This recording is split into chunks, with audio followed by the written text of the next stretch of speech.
my videos a little bit. Maybe the jump for you too. Anyway, hang on a second, put the microphone on, stand up first.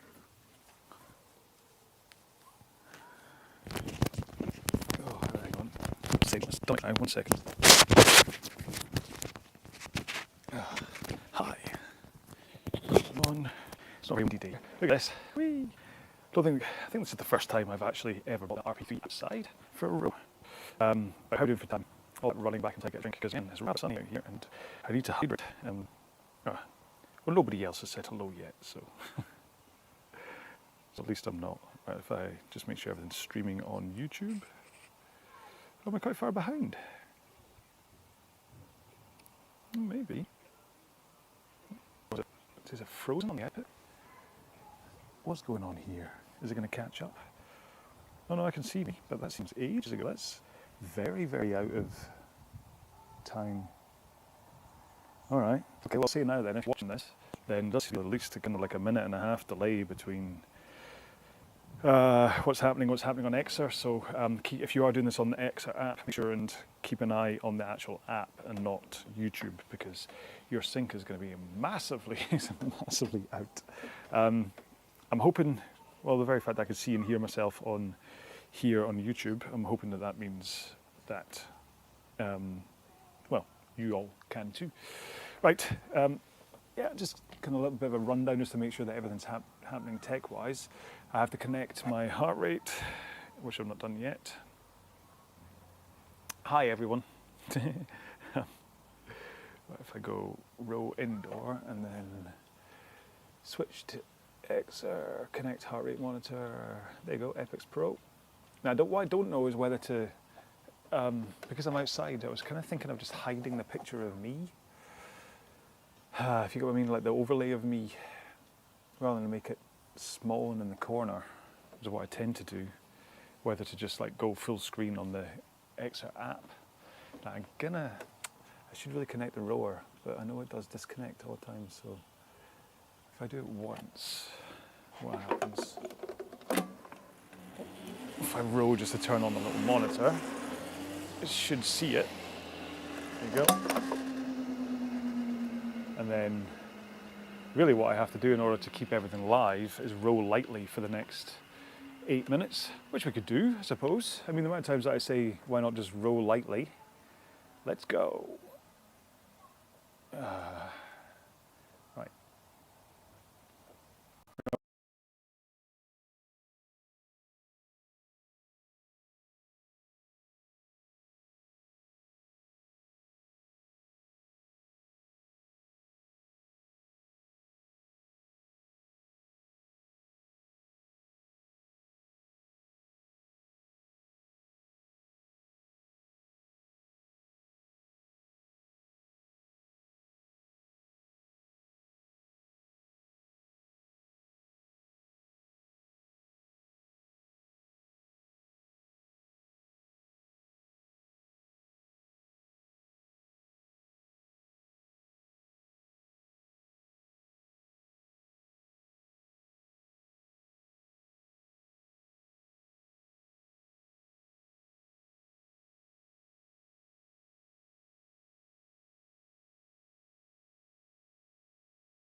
Okay. There we go. Oh, greetings from Switzerland. Good. So someone can see me then. 31.7 degrees. Crikey. I think you're basically 10 degrees warmer than I am. I think when I was in the car today, it was saying 22. So, who do we go? Andrew Fielden. You know what? Actually, I've got my evening. I've got my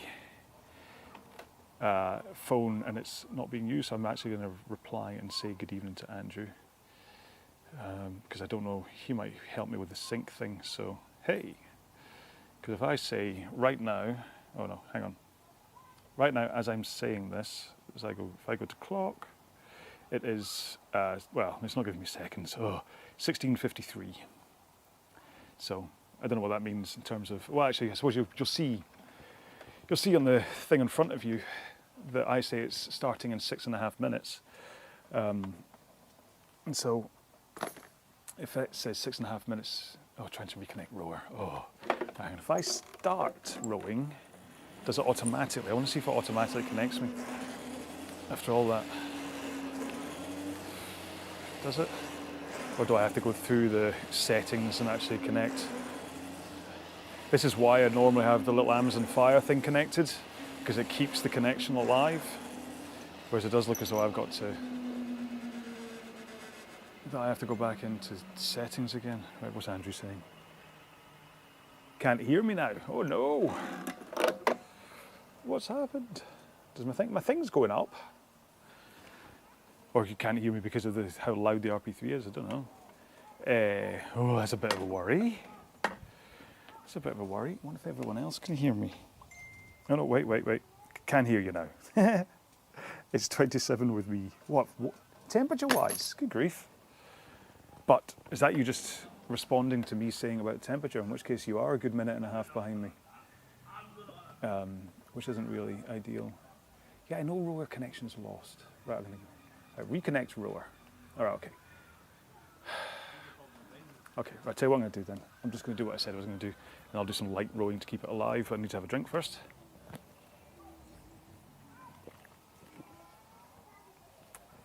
Every week this is so ramshackle. Don't know how the neighbours are going to take to the volume of the RP3 today, to be honest.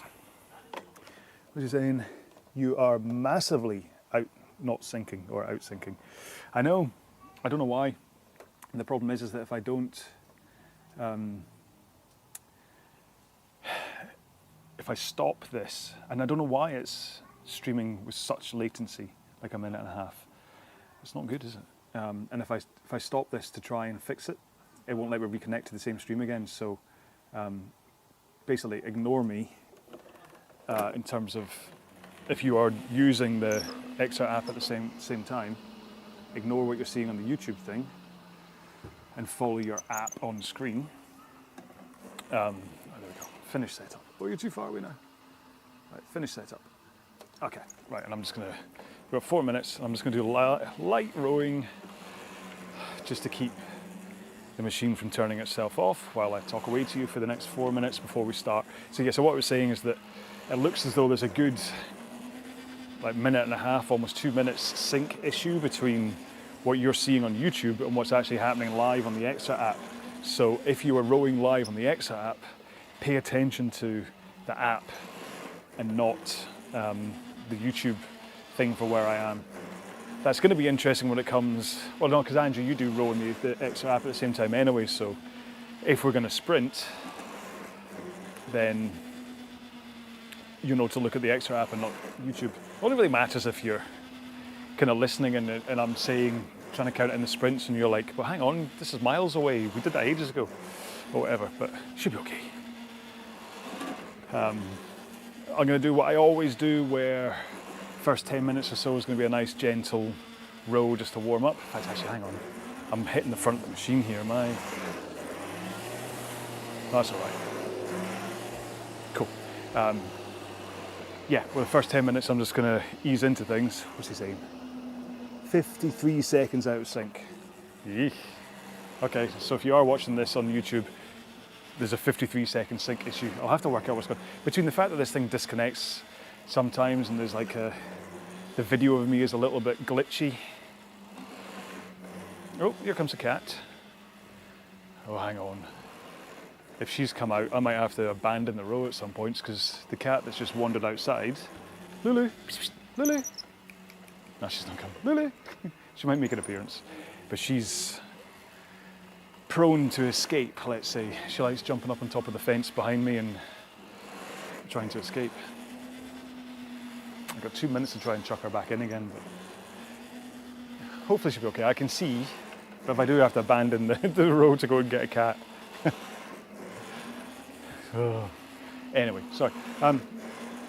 So to anybody new, I'd love to say that this isn't how all of the live rows start, but to be honest, it's just a different version of this nonsense to start the rows every week, where I'm either juggling tech or I'm juggling, I don't know, well, could be juggling cats. Where's she gone? Oh, she's behind me. Could be juggling cats today. yeah, and then what we're going to do is I'm going to get into just 10 minutes nice and easy to warm up, get our bodies moving and things, think a little bit about technique, and then I'll probably from that point, I think today is like a long route rather than it being a series of short circuits. So when it comes to sprints and things, I'll just kind of play that one by ear in terms of where I am. I do tend to quite often just get drawn into a bun fight with one of the rowers here, Andrew Fielden, so yeah, sprint. If you want to sprint with me when I sprint, then by all means do. If you want to just take it easy, then by all means do. Right, I'm going to see if I can keep this moving while I have a drink.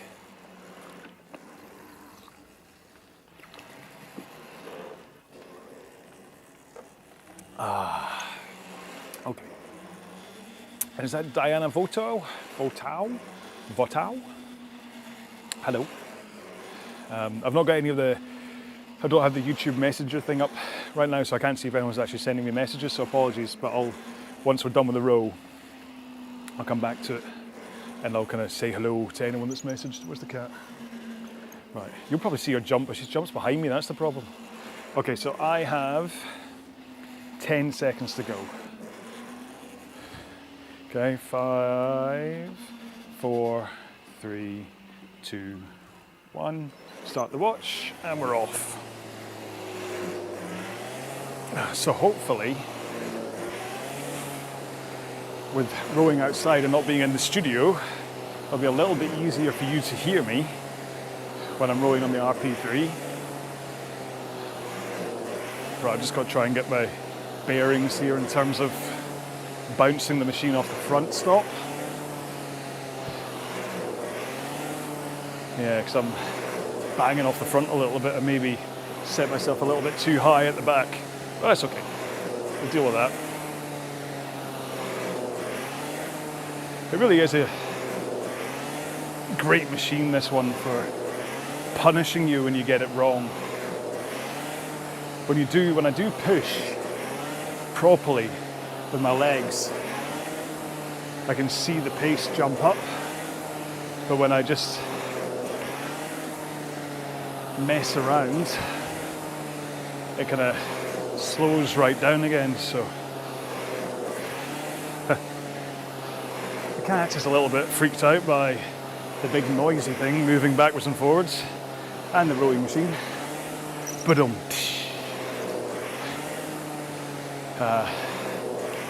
So yeah, so if you are new to this, I tend to ramble for the first couple of minutes, just so we can all get moving, because really, you need to make sure your body is, there's Robert Austin, hello. You need to make sure your body is like warm and kind of go through the motions, and then you can start to think about technique and body angles and things. I've started a new series on the YouTube channel, Rowing for Fitness, that has a much longer warm-up that kind of takes you very slowly through, like pumping your knees and then opening up your back and things, which is one way to do it, but often if you can just get moving at around about 10 seconds slower than you would normally row at, it's enough just to warm your body up, ready to then start thinking about body angles and things. But also on a day like this, it's like someone's just greased all my joints, feeling so fluid and happy. All this vitamin D going into my body, straightening up my bones. Had a lovely walk with the kids around one of the country parks nearby, and you know, last Sunday, we just get to the end of a sprint. Oh, all right. Last Sunday, Jamie, my eldest, really wanted a barbecue, and it was absolutely pouring it down. So I stood out here, pretty much in this position, in the pouring rain, with a golf umbrella hanging from the netball net while I cooked the family a barbecue. If only she'd waited a week. This would have been much nicer. Still, I'd do anything for my kids, even if it means standing out in the rain, sparking up a Barbie. Plus, lots of protein. Who's gonna turn the nose up against that? Especially right now, I've kind of hit a real structure when it comes to eating and training, which really involves an uptake of protein, whereas past, got to figure, 4 years or so, I've been doing, maybe not 4, 2, anyway, mostly the 16-9 or 16-8, 25 hours in the day.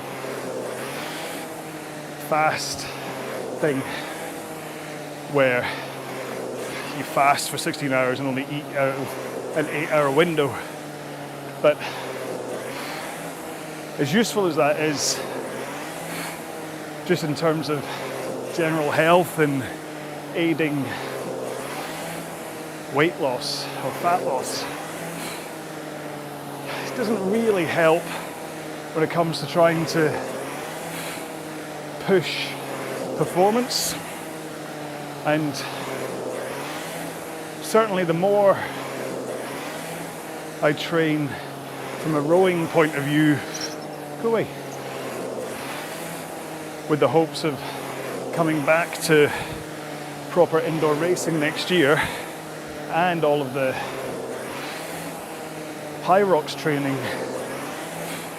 that I'm doing, kind of just dawned on me that it's probably not the most sensible way to eat, especially if I'm trying to put on muscle rather than like lose fat. I'd love to do both at the same time, to be honest, but right now, as being it's only August, I can prioritize strength, power,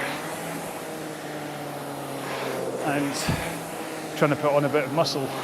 And then my first high rocks race isn't until end of November, beginning of December. So once I get to October, I can back off the protein shakes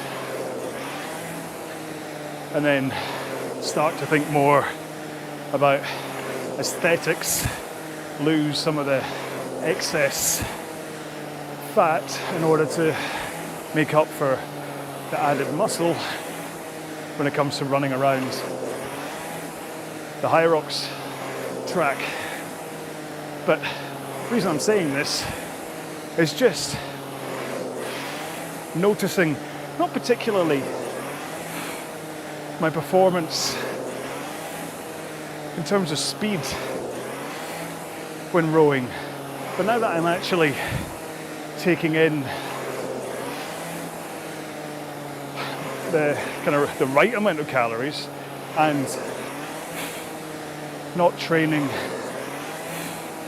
fasted all the time, the difference that's made in terms of completing workouts at the same intensity from start to finish is huge.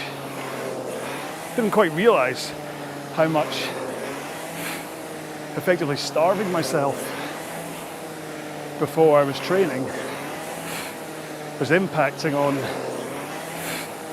my performance. I was probably doing okay in terms of trying to get a beach body, but you can't really have your cake, eat it, and then come back for seconds, expecting to have performance, muscle gain, weight loss, and fitness. So that's just a long way of saying I'm no longer a slave to the 16:9 thing. 16:8, come on, John. And that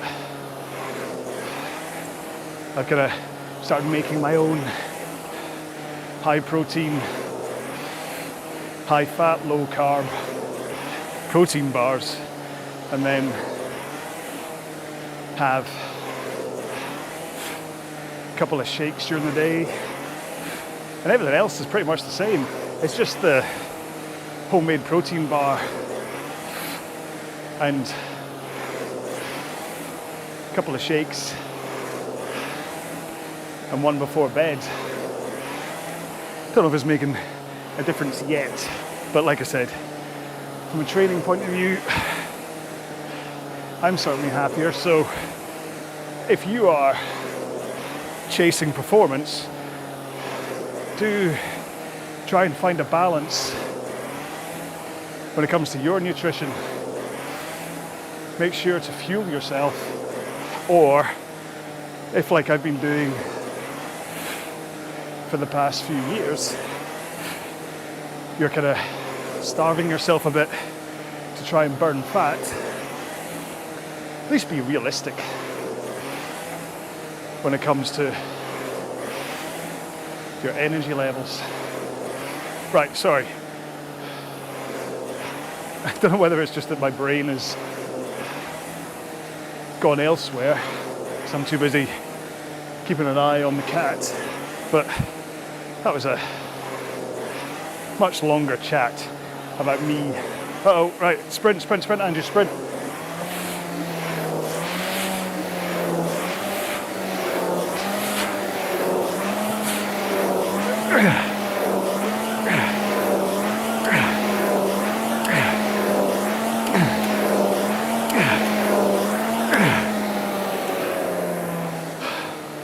Totally missed 1868 for me. Totally didn't spot that. Right. And the problem was, I spoke for so long about my food that we didn't talk about technique before it came to that sprint. So let's stop the whole homebody nonsense and talk about rowing. And so, hang on, so I just saw a Rogue 150 just then. Remember, you want, first and foremost, the rowing stroke to be about a push of the legs, okay? If there's one thing you can always remember, it's that you push the legs at the front of the machine with straight arms, and you only pull at the back of the machine. So if you are bending your elbows as you connect to the machine, try and keep your arms straight for as long as possible. Let your legs do the work first and then finish with your arms. But ideally what you want is, as you come forwards with straight arms, only slide until shins are in a vertical position. So try not to slide past vertical, but have a forwards tilt over your hips towards the front of the machine. And then hold that tilt and arms straight as you push your legs into the machine, and the power from your feet travels through your posterior chain, your shoulders, down your arms, into your hands. And as long as you've got nice straight arms at the front, all you have to do is hang off the handle and let that power from your feet flow into the machine. So just let it be legs, arms, legs, arms. It really is that much of a push of the legs and then a really quick finish. Get that power in with your pull. And it is just hanging off the resistance of the machine as you push. And if you find that you have to pull early, you're heaving against the stroke, tugging against it, chances are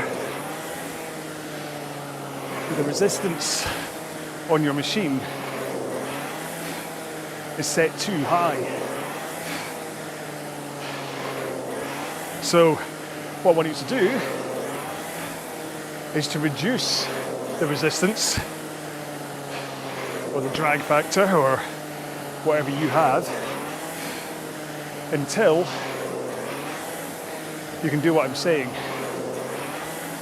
about straight arms, forwards tilt, and push legs. And what will happen is as you get the timing and the power and the feel for the stroke, you'll get stronger and better at it. And over the course of 4 or 5 sessions, you should be able to gradually increase your drag factor back to where it was. Assuming, of course, where it wasn't at absolute maximum. Because maximum drag factor is good on a 100-meter sprint if you can overcome the weight of the stroke with a higher stroke rate. But if your rowing has to be about pulling and heaving against the stroke, it's only so far that is going to take you. If you can let your legs get in on the game, then they will help. Watch out for Lulu. Family just came back and Lulu was about to escape through the gate. She does like to escape. Hi. It's unlocked, yeah. But we're about to get a camera invasion. Here comes JB's. Just streaks across the camera. Right, so no sprint coming up that I'm going to miss. Oh, it's just the end of the first lap. So what's going on?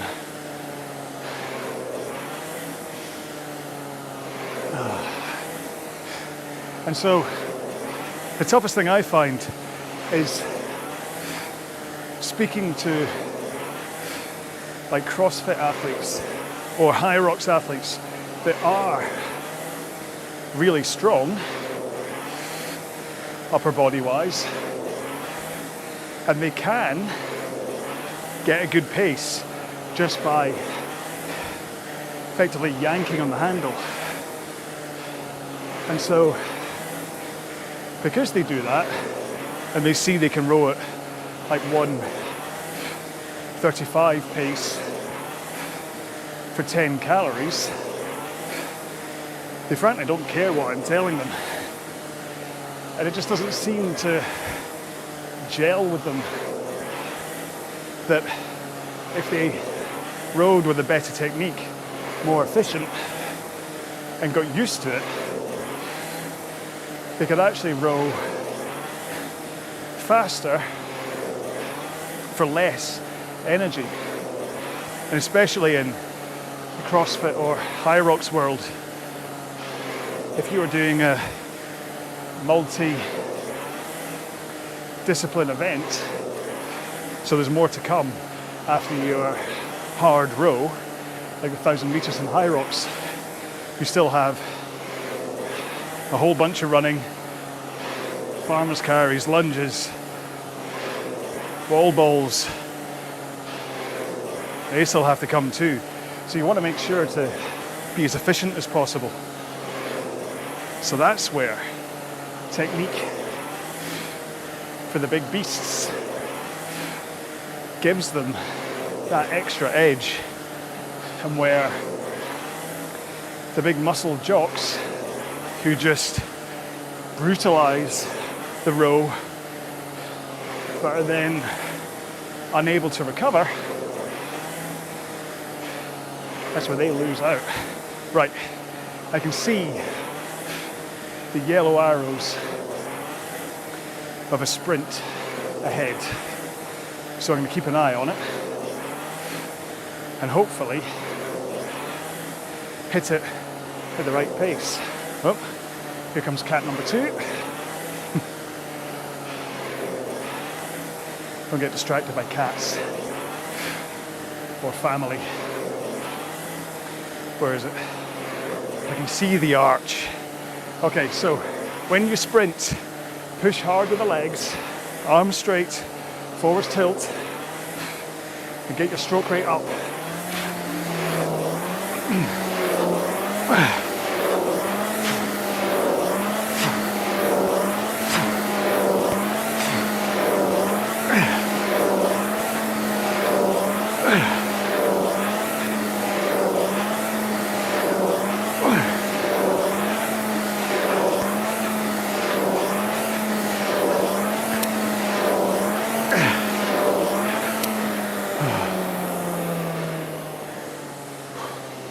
(27:56). PR for me. Take a few strokes to recover.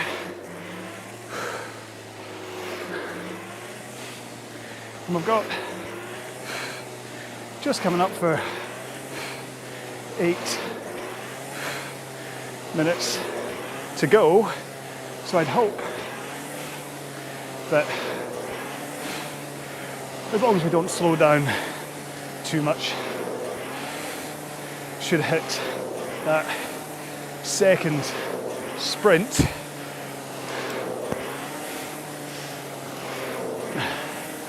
before the end of the workout.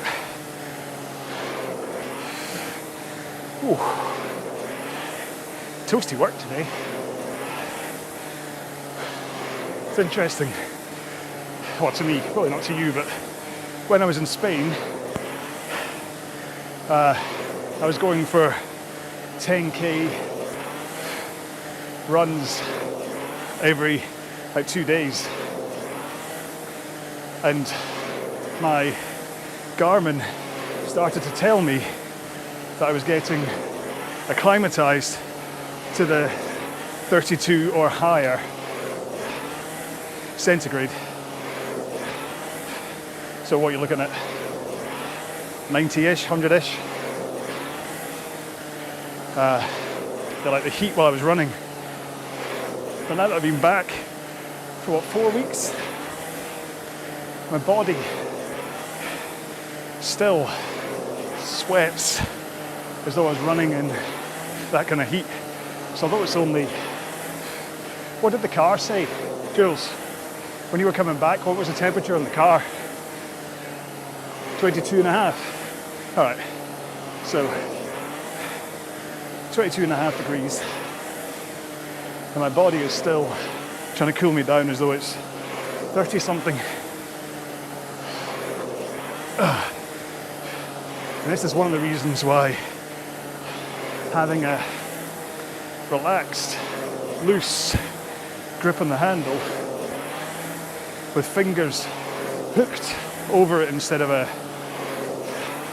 death grip on it is advantageous, because even though there's not a breath of wind out here, just having open palms under the handle is helping in terms of sweaty handle comfort, and also the risk of it slipping out of my hands. I suppose I could just get a couple of wristbands on the handle on days like this to soak up the sweat, but that's not the point. The loose grip finger hook thing keeps your arms relaxed and also maintains a straight line all the way through to the handle. My wrists through to my knuckles, I want them to be as flat as possible from the drive all the way to the finish of the stroke. I know on the water rowers will tend to do a bit of a flick with the handle, as though like rotating the oar before releasing it from the water. But from an indoor rowing point of view, you don't have to do that. And keeping wrists straight to the finish gets your back in on the game too. And it is, I mean, I've joked about it, but although you can train for on the water rowing by using a rowing machine, they are effectively two different sports. Look at how some people, the fastest people in the world, row, like James Hall, who has the 1,000 metre record. I'm sure if he rowed that way on a boat, he'd be quite wet. That said though, Josh Dunkley Smith, with the 2K world record, is a very good on the water rower, but you'll look at him on the erg and it's not the same as how he rows in a boat. So there is a balance between how you get the power into the machine, but what you want to do is always begin with best practices, which are push with the legs, then swing the back, and finally pull the handle. I don't know whether we are going to hit that last sprint, you know. There's only 2 minutes to go, and I haven't seen the arrows for the archway pop up. Tell you what, if they do, I might be them at the corner. So even if that's past 30 minutes, which I don't think it will be, but I'll sprint it anyway. So watch out for Andrew joining me next to me Ready for this last burst. So remember, high rate, high power. Last chance to shine if you're doing the sprints. Almost there.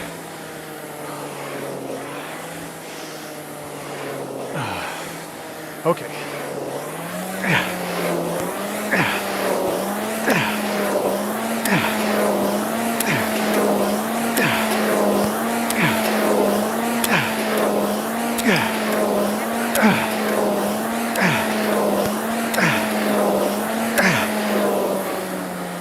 Ooh, 17:48.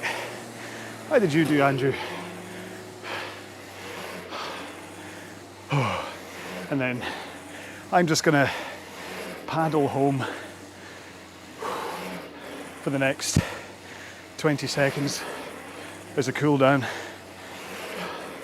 You, of course, don't have to stop when I stop. You can keep going to make sure you cool down properly.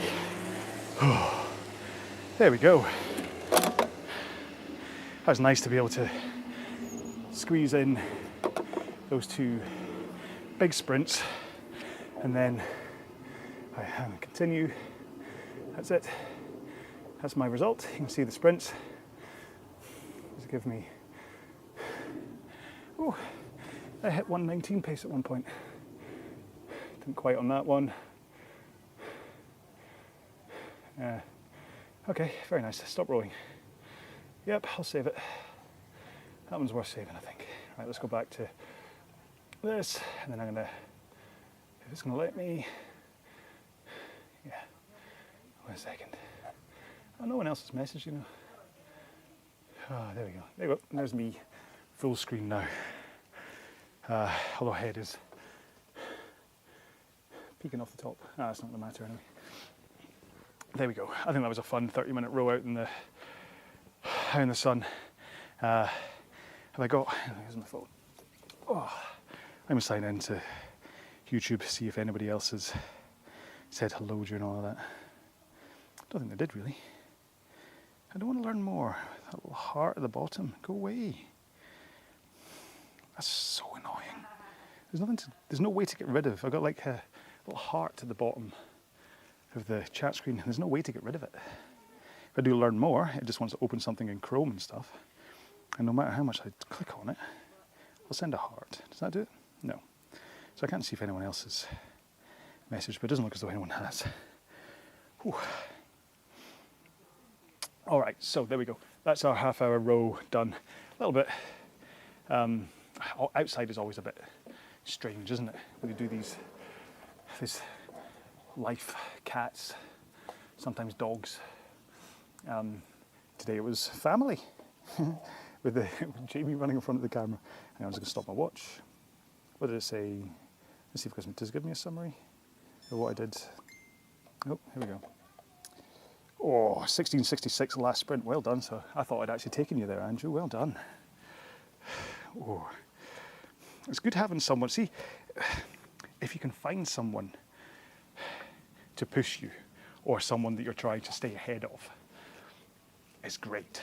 If you can find like that little bit of competition for whatever side it's coming from, whether it's like in my case trying to chase Andrew, trying to keep that speed up, and I've got to assume that he's trying hard to try and stay away from me.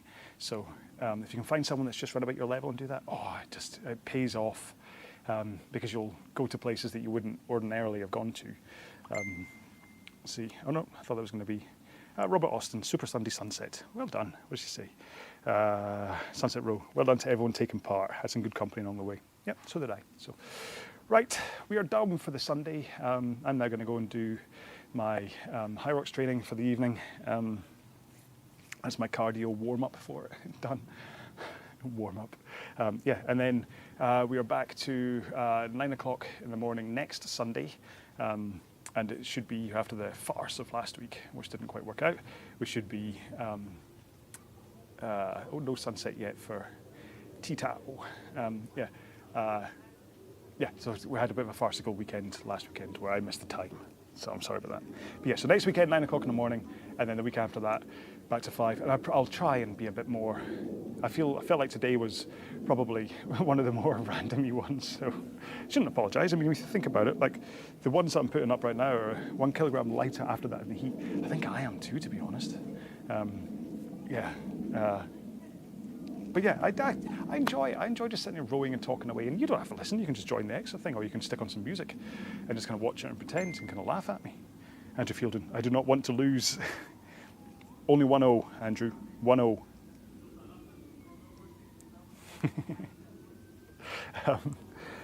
Oh, there's the cat. Look. Hey.